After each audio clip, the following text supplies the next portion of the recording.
सभापति जी, मैंने पहले भी कहा है, आज मैं फिर से दोहराया हूं, हमारी तीसरी टर्म में इसका मतलब है हम 3 गुना स्पीड से काम करेंगे।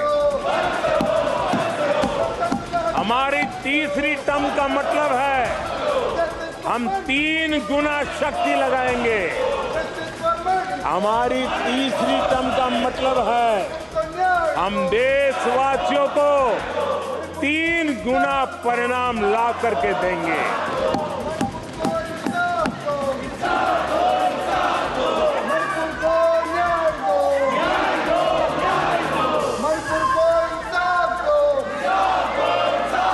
अपने सदस्यगणों, नेता प्रतिपक्ष माननीय सदस्य ने सबको मौका दिया।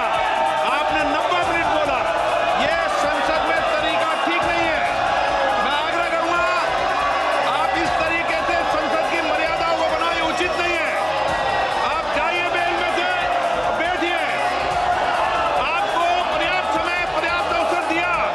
आपको 90 मिनट बोलने दिया और समय पूरा दिया। आपकी सभी सदस्यों को बोलने का अवसर दिया, लेकिन आप जब सदन के नेता बोलते हैं, जिस तरीके का व्यवहार करते हैं, ये संसदीय परंपराओं के अनुरूप नहीं है। और ये इतनी बड़ी पार्टी जो लेकर आप चल रहे हो, उसकी परंपराओं के अनुरूप ही नहीं है। ये 5 साल ऐसे चलने वाला नहीं है। माननीय प्रधानमंत्री जी, आदरणीय सभापति जी,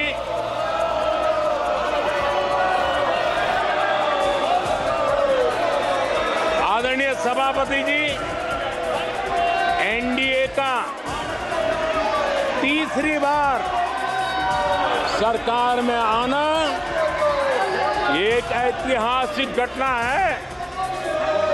आजादी के बाद ये सौभाग्य दूसरी बार इस देश में आया है और 60 साल के बाद आया। इसका मतलब ये सिद्धि पाना कितना कठोर परिश्रम के बाद होता है, कितना अभूतपूर्व विश्वास संपादन होने के बाद होता है। ऐसे ही ये राजनीति के खेल से नहीं होता है, जनता जनार्दन की सेवा से प्राप्त आशीर्वाद से होता है। आदरणीय सभापति जी, जनता ने हमें स्थिरता और निरंतरता, इसके लिए जनादेश दिया। लोकसभा चुनाव के साथ ही आदरणीय सभापति जी, लोगों की नजर से चीजें जरा ओझल हो गई। लोकसभा के चुनाव के साथ साथ हमारे देश में 4 राज्यों के बीच चुनाव हुए और आदरणीय सभापति जी, इन चारों ही राज्यों में एनडीए ने अभूतपूर्व सफलता प्राप्त की है। अभूतपूर्व सफलता प्राप्त, हमने शानदार विजय प्राप्त की है। महाप्रभु जगन्नाथ जी की धरती उड़ीसा ने हमें भरपूर आशीर्वाद दिया है।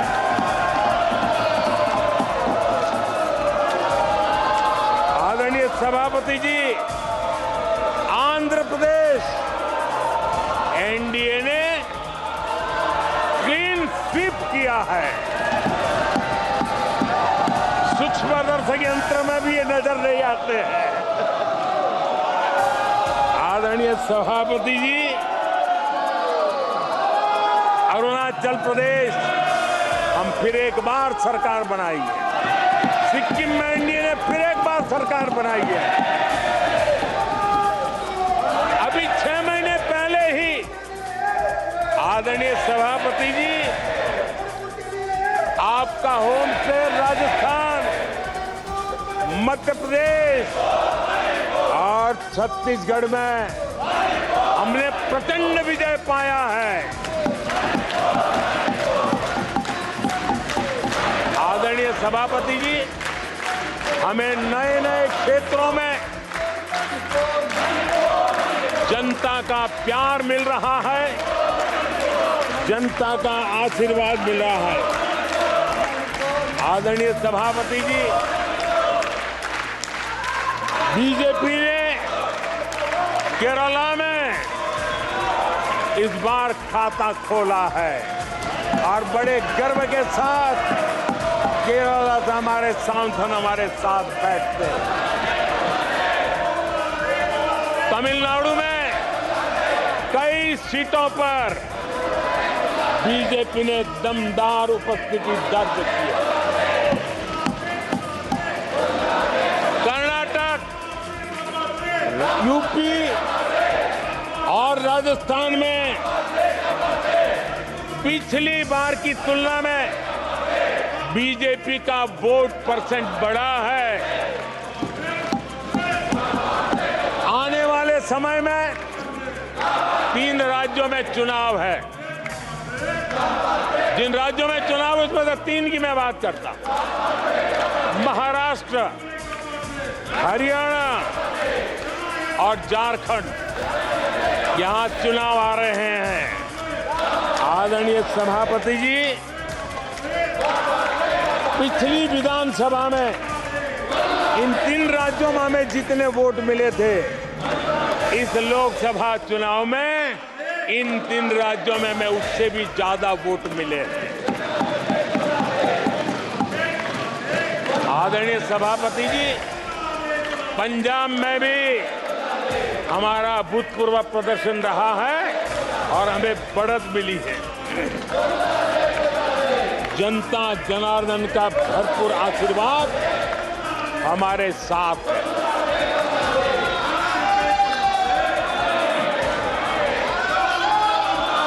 आदरणीय सभापति जी, 24 के चुनाव में कांग्रेस के लिए भी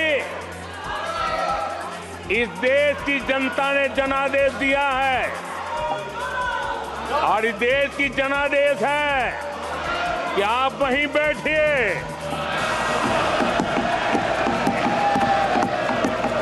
विपक्ष में ही बैठो और तर्क खत्म हो जाए तो चीखते रहो, चिल्लाते रहो।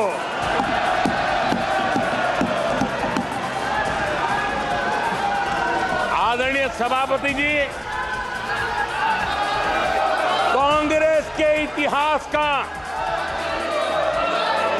ये पहला मौका है जब लगातार 3 बार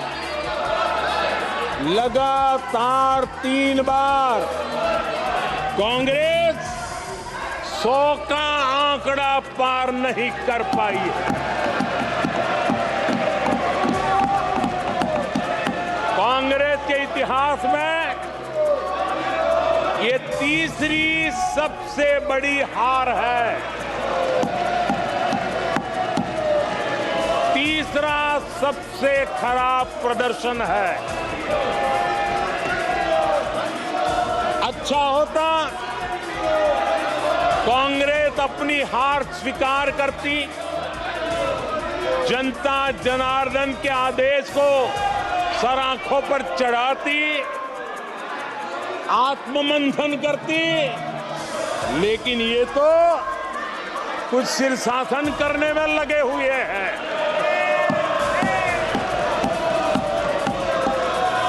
और कांग्रेस और उसकी इकोसिस्टम दिन रात बिजली चला करके हिंदुस्तान के नागरिकों के मन में ये प्रस्थापित करने की कोशिश कर रहे हैं कि उन्होंने हमें हरा दिया है। आदरणीय सभापति जी,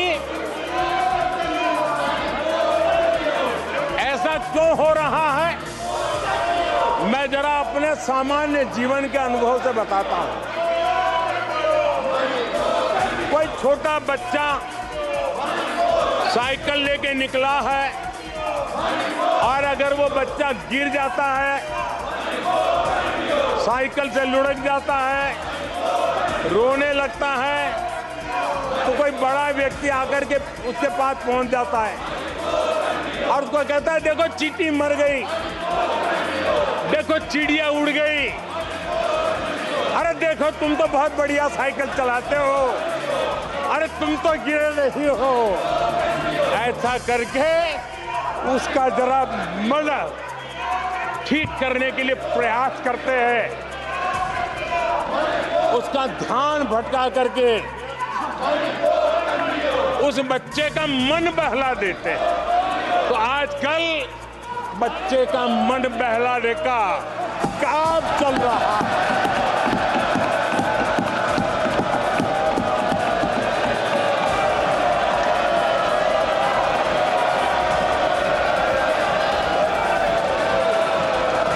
और कांग्रेस के लोग और उनका इकोसिस्टम आजकल ये मन बहलाने का काम कर रहा है। आदरणीय सभापति जी, 1984 उस चुनाव को याद कीजिए। उसके बाद इस देश में 10 लोकसभा के चुनाव हुए, 10 लोकसभा के चुनाव हुए। 84 के बाद 10 लोकसभा के चुनाव होने के बावजूद भी कांग्रेस 250 के आंकड़े को छू नहीं पाई है।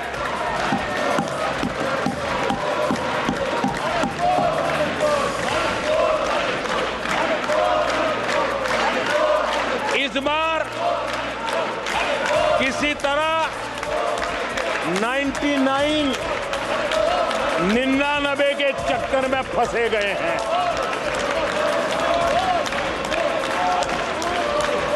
आदरणीय सभापति जी, मुझे एक किस्सा याद आता है।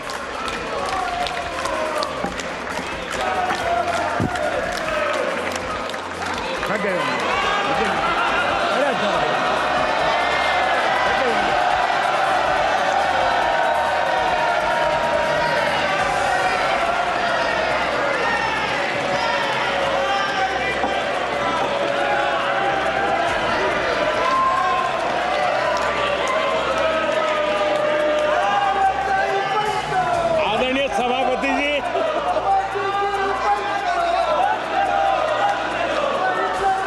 मुझे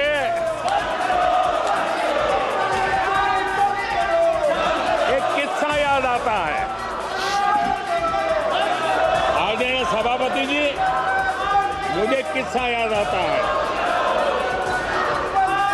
99 मार्क्स लेकर एक बालक घमंड में घूम रहा था और देश सबको दिखाता था, देखो कितने ज्यादा मार्क्स आए हैं। तो लोग भी जब 99 सुनते थे तो शाबाशी देते थे, बहुत उसको हौसला बुलंद करते थे। तो फिर उनके टीचर आए कि भैया किस बात की मिठाई बांट रहे हो, ये 100 में से 99 नहीं लाया, ये तो 543 में से लाया है।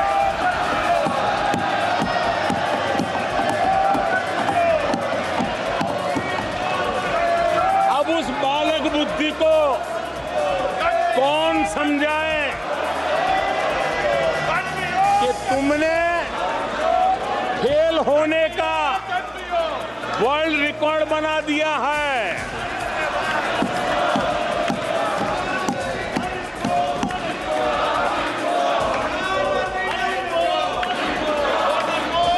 कांग्रेस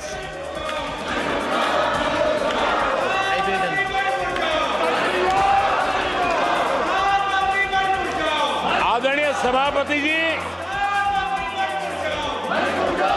कांग्रेस के नेताओं के बयानों में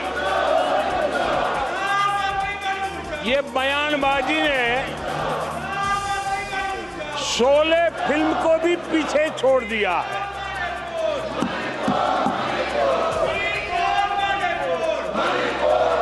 आप सबको शोले फिल्म की वो मौसी जी याद होगी।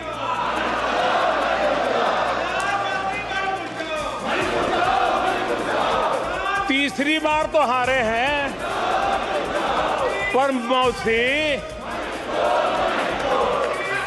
ये बात तो सही है, तीसरी बार ही तो हारे हैं, पर मौसी मोरल विक्ट्री तो है ना। आदरणीय सभापति जी, 13 राज्यों में 0 सीटें आई हैं। अरे मौसी, 13 राज्यों में 0 सीटें आई हैं, पर हीरो तो है ना।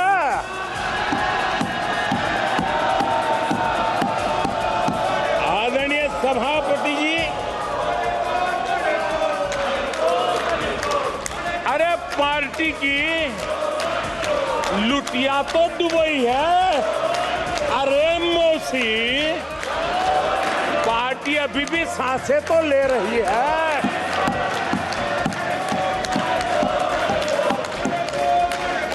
मैं कांग्रेस के लोगों को कहूंगा, जनादेश को फर्जी जीत के जश्न में मत दबाओ। जनादेश को फर्जी जीत के नशे में मत दबाओ, जश्न में मत दबाओ।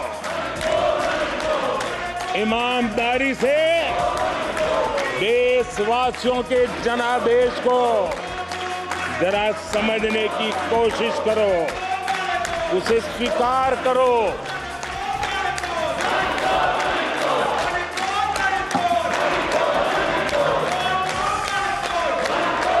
आदरणीय सभापति जी, मुझे नहीं पता कि कांग्रेस के जो साथी दल है, उन्होंने इस चुनाव का विश्लेषण किया है कि नहीं किया है। ये चुनाव इन साथियों के लिए भी एक संदेश है। आदरणीय सभापति जी, अब कांग्रेस पार्टी 2024 से एक परजीवी कांग्रेस पार्टी के रूप से जानी जाएगी। 2024 से जो कांग्रेस है, वो परजीवी कांग्रेस है। और परजीवी वो होता है जो जिस शरीर पर उस शरीर के साथ रहता है, ये परजीवी उसी को ही खाता है। कांग्रेस भी जिस पार्टी के साथ गठबंधन करती है, उसी के वोट खा जाती है और अपनी सहयोगी पार्टी की कीमत पर वो फलती फूलती है। और इसलिए कांग्रेस परजीवी कांग्रेस बन चुकी है। मैं जब परजीवी कह रहा हूं तो तथ्यों के आधार पर कह रहा हूं। आदरणीय सभापति जी, मैं कुछ आंकड़े आपके माध्यम से सदन को और इस सदन के माध्यम से देश के सामने रखना चाहता हूं। जहां जहां भाजपा और कांग्रेस का सीधा मुकाबला था, या जहां कांग्रेस मेजर पार्टी थी और साथी के पास 1, 2, 3 सीटें थी, वहां कांग्रेस का स्ट्राइक रेट सिर्फ और सिर्फ 26% है, 26% है। लेकिन जहां किसी का पल्लू पकड़ करके चलते थे, जहां वो जूनियर पार्टनर थे, किसी दल ने उनको कुछ दे दिया मौका, ऐसे राज्यों में कांग्रेस जहां जूनियर पार्टनर थी, उनका स्ट्राइक रेट 50% है। और कांग्रेस की 99 सीटों में से ज्यादातर सीटें उनके सहयोगियों ने उनको जिताया है। और इसलिए मैं कहता हूं ये परजीवी कांग्रेस है। 16 राज्यों में जहां कांग्रेस अकेले लड़ी, वहां उसका वोट शेयर इस चुनाव में गिर चुका है। आदरणीय सभापति जी, गुजरात, छत्तीसगढ़ और मध्य प्रदेश, इन 3 राज्यों में जहां कांग्रेस अपने दम पर लड़ी और 64 में से 64 में से सिर्फ 2 सीट जीत पाई है, 64 में से 2। इसका साफ मतलब है कि इस चुनाव में कांग्रेस पूरी तरह परजीवी बन चुकी और अपने सहयोगी दलों के कंधे पर उन्होंने चढ़ करके ये सीटों का आंकड़ा बढ़ाया है। अगर कांग्रेस ने अपने सहयोगियों के जो वोट खाए हैं, वो अगर न खाए होते तो लोकसभा में उनके लिए इतनी सीटें जीत पाना भी बहुत मुश्किल था।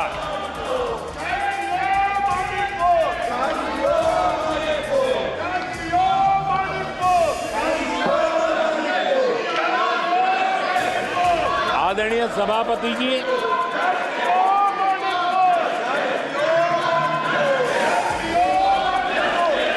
ऐसे समय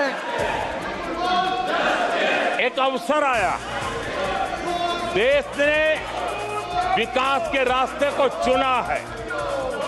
देश ने विकसित भारत के सपने को साकार करने का मन बना लिया है। तब भारत को एकजुट होकर समृद्धि का नया सफर तय करना है। ऐसे समय ये देश का दुर्भाग्य है कि हिंदुस्तान में 6 दशक तक राज करने वाली कांग्रेस पार्टी अराजकता फैलाने में जुटी हुई है। ये दक्षिण में जाकर उत्तर के लोगों के खिलाफ बोलते हैं, ये उत्तर में जाकर के पश्चिम के खिलाफ जहर उगलते हैं, पश्चिम के लोगों के खिलाफ बोलते हैं, महापुरुषों के खिलाफ बोलते हैं। इन्होंने भाषा के आधार पर बांटने की हर कोशिश की है। जिन नेताओं ने देश के हिस्से को भारत से अलग करने की वकालत की थी, उनको संसद की टिकट देने तक का दुर्भाग्य हमें देखना पड़ा, जो कांग्रेस पार्टी ने पाप किया। कांग्रेस पार्टी खुलेआम एक जाति को दूसरी जाति के खिलाफ लड़ाने के लिए रोज नई नए नैरेटिव कर रही है, नए तय अफवाहें फैला रही है। आदरणीय सभापति जी,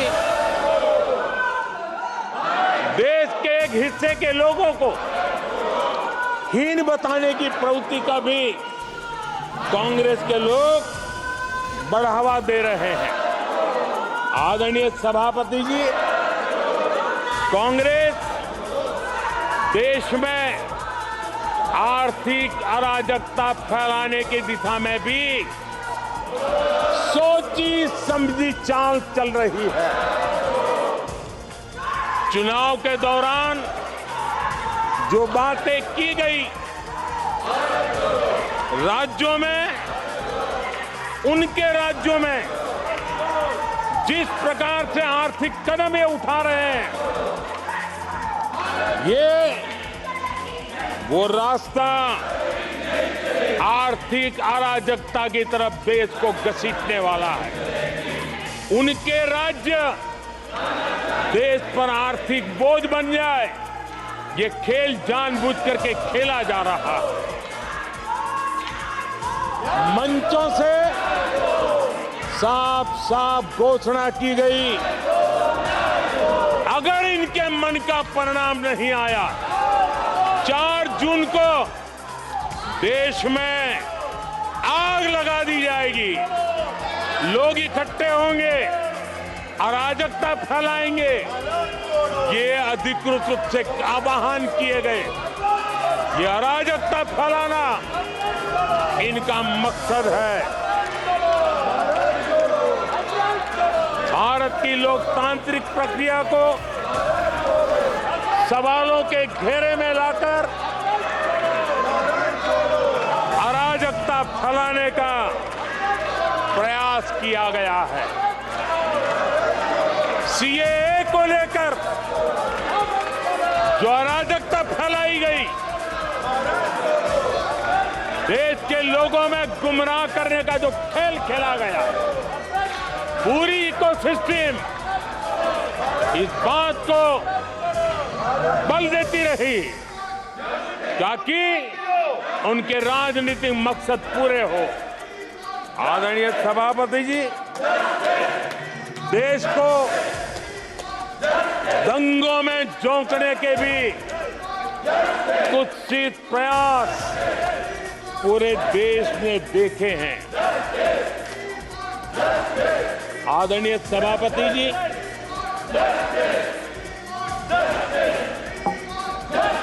आजकल सिंपैथी गेन करने का एक नई ड्रामेबाजी शुरू की गई है, नया खेल खेला जा रहा है। मैं एक किस्सा सुनाता हूं। एक बच्चा स्कूल से आया और जोर जोर से रोने लगा और उसकी मां भी डर गई, क्या हो गया, बहुत रोने लगा और फिर कहने लगा, मां मुझे आज स्कूल में मारा गया, आज स्कूल में मुझे उसने मारा, आज स्कूल में मुझे इसने मारा, और जोरों जोरों से रोने लगा। मां परेशान हो गई। उसने उसे पूछा कि बेटा बात क्या थी, लेकिन वो बता नहीं रहा था, बस रो रहा था, मुझे मारा, मुझे मारा।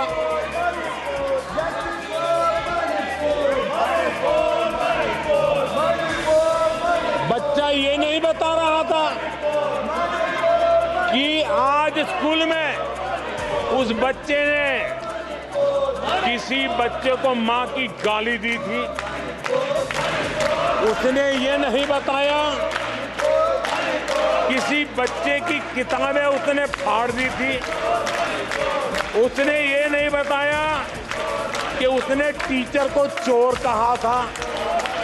उसने ये नहीं बताया कि किसी का टिफिन चुरा करके खा गया था। हमने कल सदन में यही बचकाना हरकत देखी है।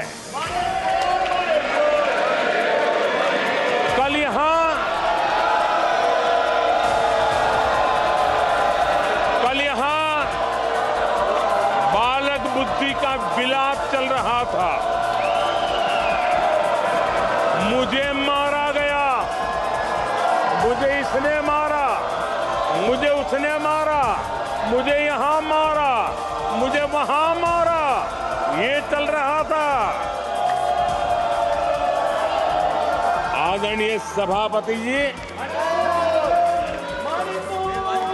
सिंपैथी हासिल करने के लिए ये नया ड्रामा चलाया गया है,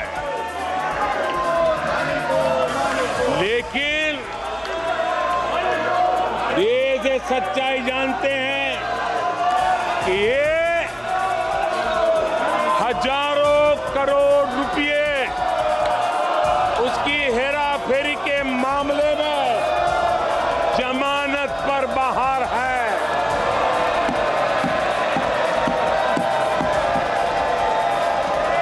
ये ओबीसी वर्ग के लोगों को चोर बताने के मामले में सजा पा चुके हैं। इनको देश की सर्वोच्च अदालत पर गैर जिम्मेदाराना बयान देने के बाद माफी मांगनी पड़ी है। इन पर महान स्वातंत्र सेनानी वीर सावरकर जैसे महान व्यक्तित्व का अपमान करने का मुकदमा है। इन पर देश की सबसे बड़ी पार्टी के अध्यक्ष को हत्यारा कहने का मुकदमा चल रहा है। इन पर अनेक नेताओं, अधिकारियों, संस्थानों पर झूठ बोलने के गंभीर आरोप हैं और वो केस चल रहे हैं। आदरणीय सभापति जी, बालक बुद्धि में ना बोलने का ठिकाना होता है और न ही बालक बुद्धि में व्यवहार का कोई ठिकाना होता है।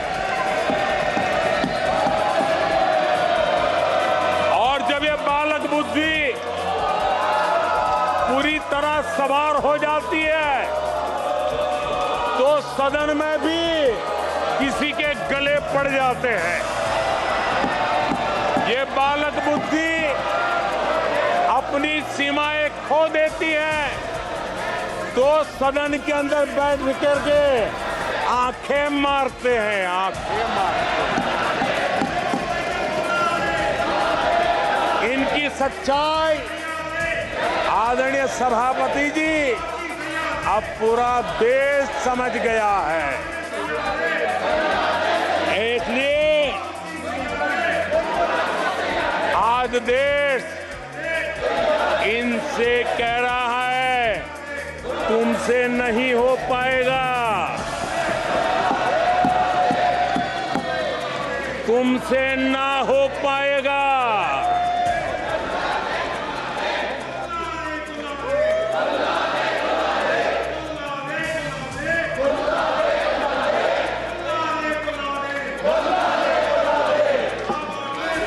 बैठिए माननीय सदस्य,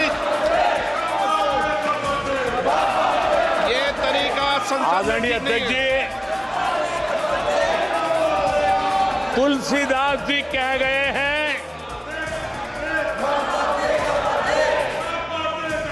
अखिलेश जी, तुलसीदास जी कह गए हैं जूठई लेना जूठई देना, जूठई भोजन जूठई चबेना। तुलसीदास जी ने कहा है जूठई लेना जूठई देना, जूठई भोजन जूठई चबेना। कांग्रेस ने झूठ को राजनीति का हथियार बनाया। के मुंह झूठ लग गया है। जैसे वो आदमखोर एनिमल होता है ना, जिसको लहू मुंह पे लग जाता है, वैसे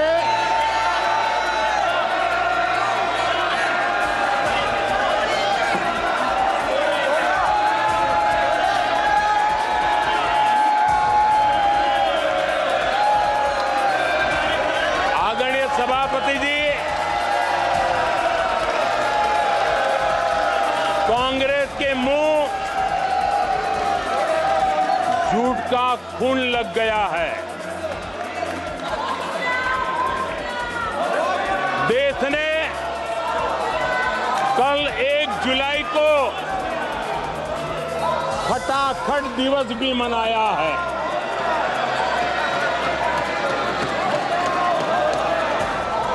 जुलाई को लोग अपने बैंक अकाउंट चेक कर रहे थे कि 8,500 रुपए आए कि नहीं आए। ये झूठ नैरेटिव का परिणाम देखिए। इसी चुनाव में कांग्रेस ने देशवासियों को गुमराह किया। माताओं बहनों को हर महीने 8,500 रुपये देने का झूठ। इन माताओं के बहनों के दिलों को जो चोट लगी है ना, वो श्राप बन करके ये कांग्रेस को तबाह करने वाली है। आदरणीय सभापति जी, ईवीएम को लेकर झूठ, संविधान को लेकर झूठ, आरक्षण को लेकर झूठ, उससे पहले राफेल को लेकर झूठ, HAL को लेकर के झूठ, LIC को लेकर के झूठ, बैंकों को लेकर झूठ, कर्मचारियों को भी भड़काने के प्रयास हुए। हौसला तो इतना बढ़ गया कि कल सदन को भी गुमराह करने का प्रयास हुआ। कल अग्निवीर को लेकर सदन में झूठ बोला गया। कल यहां भरपूर असत्य बोला गया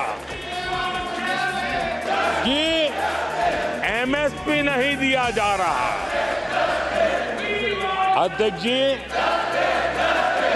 संविधान की गरिमा से खिलवाड़ ये सदन का दुर्भाग्य है। और अनेक बार लोकसभा में जीत करके आए लोग सदन की गरिमा के साथ खिलवाड़ करें, ये शोभा नहीं देता है। आदरणीय सभापति जी, जो दल 60 साल तक यहां बैठा है,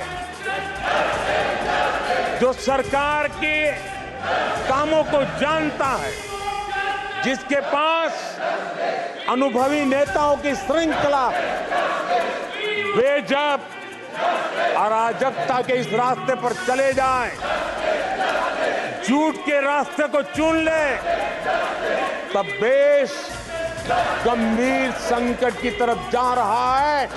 इसका सबूत मिल रहा है। आदरणीय सभापति जी, सदन की गरिमा से खिलवाड़ ये हमारे संविधान निर्माताओं का अपमान है। इस देश के महापुरुषों का अपमान है।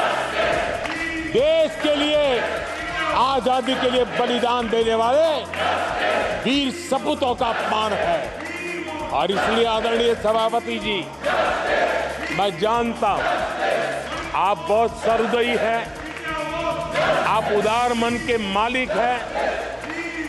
आप संकट के समय भी हल्की फुल्की मीठी मुस्कान के साथ चीजों को झेल लेते हैं, लेकिन आदरणीय सभापति जी, अब जो हो रहा है, कल जो हुआ है, वो गंभीरता से लिए बिना संसदीय लोकतंत्र को हम रक्षित नहीं कर पाएंगे। आदरणीय सभापति जी, इन हरकतों को बालक बुद्धि कह करके, बालक बुद्धि मान करके हम नजरअंदाज नहीं करना चाहिए, कतई नजरअंदाज नहीं करना चाहिए। और मैं इसलिए कह रहा हूं कि इसके पीछे इरादे नेक नहीं है, इरादे गंभीर खतरे के हैं, और मैं देशवासियों को भी जगाना चाहता हूं। आदरणीय सभापति जी,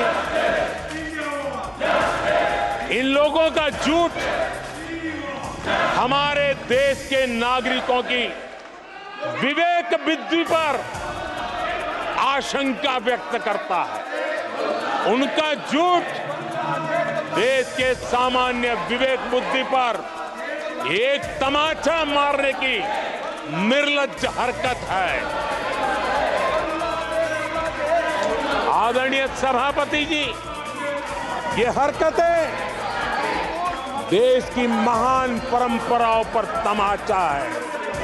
आदरणीय सभापति जी,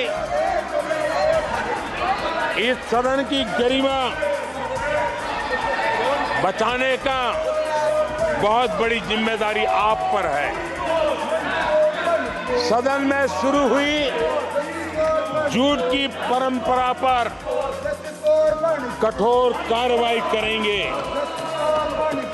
ये देशवासियों की भी और इस सदन की भी अपेक्षा है।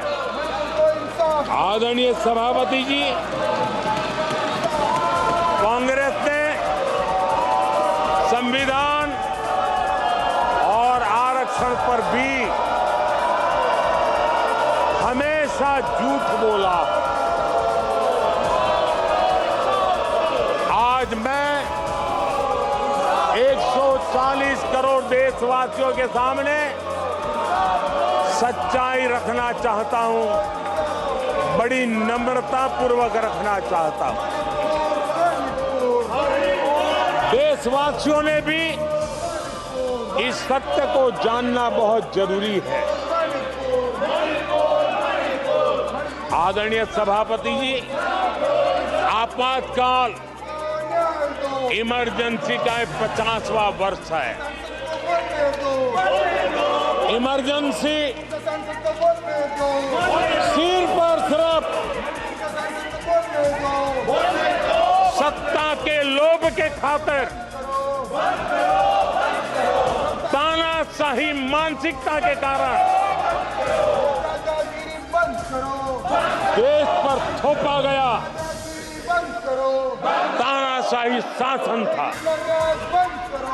और कांग्रेस क्रूरता की सभी हदें पार कर चुकी। उसने अपने ही देशवासियों पर क्रूरता का पंजा फैलाया था और देश के ताने बाने को छिन्न विच्छिन्न करने का पाप किया था। आदरणीय सभापति जी, सरकारों को गिराना, मीडिया को दबाना, हर कारनामे में संविधान की भावना के खिलाफ, संविधान की धाराओं के खिलाफ, संविधान के एक एक शब्द के खिलाफ। ये वो लोग हैं जिन्होंने प्रारंभ से देश के दलितों के साथ, देश के पिछड़ों के साथ घोर अन्याय किया है।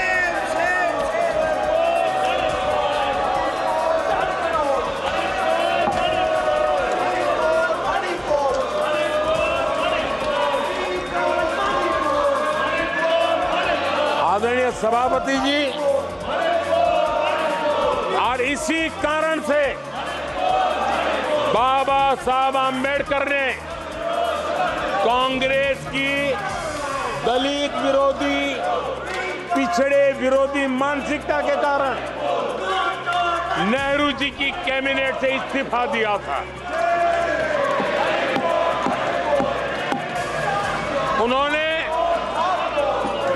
पर्दाफाश किया था कि कैसे नेहरू जी ने दलितों, पिछड़ों के साथ अन्याय किया और बाबा साहब आम्बेडकर ने कैबिनेट से इस्तीफा देते समय जो कारण बताए थे, वो कारण इनके चरित्र को दर्शाते हैं। बाबा साहब आम्बेडकर जी ने कहा था, मैं सरकार द्वारा अनुसूचित जातियों की उपेक्षा पर अपने अंदर उत्पन्न आक्रोश को रोक नहीं सका। ये बाबा साहब आम्बेडकर के शब्द हैं। अनुसूचित जातियों की उपेक्षा, इसने बाबा साहब आम्बेडकर को आक्रोशित कर दिया। बाबा साहब के सीधे हमले के बाद नेहरू जी ने बाबा साहब आम्बेडकर का राजनीतिक जीवन खत्म करने के लिए पूरी ताकत लगा दी। आदरणीय सभापति जी, पहले षड्यंत्र पूर्वक बाबा साहब आम्बेडकर को चुनाव में हरवाया गया। आदरणीय सभापति जी, हराया इतना ही नहीं, उन्होंने बाबा साहब आम्बेडकर के इस पराजय की, उसका जश्न मनाया, खुशी मनाई और खुशी उन्होंने व्यक्त की। आदरणीय सभापति जी, एक पत्र में ये लिखित है इस खुशी का। आदरणीय सभापति जी, बाबा साहब की तरह ही दलित नेता बाबू जगजीवन राम जी को भी उनका हक नहीं दिया गया। इमरजेंसी के बाद जगजीवन राम जी का पीएम बनने की संभावना थी।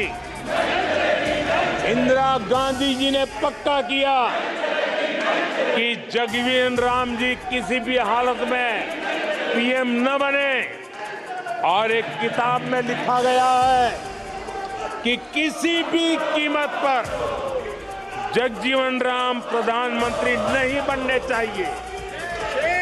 अगर बन गए तो वो हटेंगे नहीं जिंदगी पर। ये इंदिरा जी गांधी का कोट उस किताब में है। कांग्रेस ने चौधरी चरण सिंह जी के साथ भी यही व्यवहार किया, उनको भी नहीं छोड़ा था। पिछड़ों के नेता, कांग्रेस पार्टी के अध्यक्ष बिहार के सपूत सीताराम केसरी के साथ भी अपमानित व्यवहार करने का पाप इसी कांग्रेस ने किया। हमसे जुड़े रहने के लिए हमारे चैनल को सब्सक्राइब करना ना भूलें। साइड वाला लाल बटन जरूर दबाएं।